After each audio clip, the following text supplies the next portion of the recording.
Sveiki, šiandien 2026 metų kovo 21 diena ir, kaip matome, graži saulėta diena, todėl pasiėmiau dviratį ir nusprendžiau paminti link Klaipėdos, pažiūrėti, kas per situaciją. Ir štai, ką aš pasakysiu.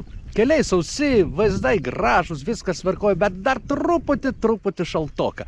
Kadangi ilgiau minant, norisi dėtis pirštinės. Na, tai jau susidaro tam tikras diskomfortas. Todėl aš numiniau nuo namų apie 10 km, dabar sakau, apsisuksiu ir važiuosiu namo. Palauksim šiltesnių orų, bet šiaip važiuoti jau drąsiai galima šilčiau apsirengus.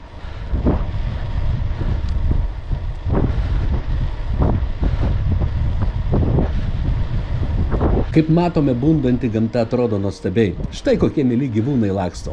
Na, o aš po truputį dūstu, kadangi per žiemą mintį atpratau. Nieko nepadarysi, teks pratintis iš naujo.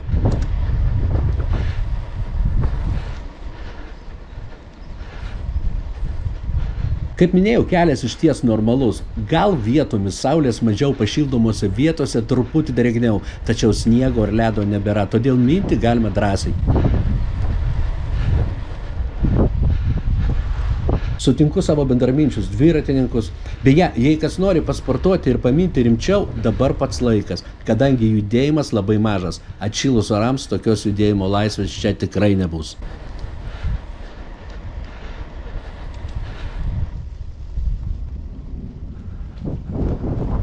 Na, o čia mano dėmesį patraukė Melno takas, kuriuo prisipažinsiu dar nevažiavau, todėl nusprendžiau šiuo taku pavažiuoti ir pasižiūrėti.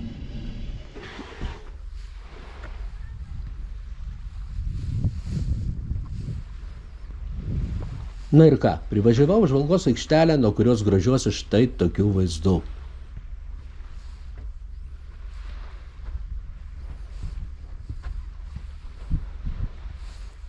Ką čia be pakomentuosi? Gražus tas mūsų Lietuvos pajūris, labai gražus.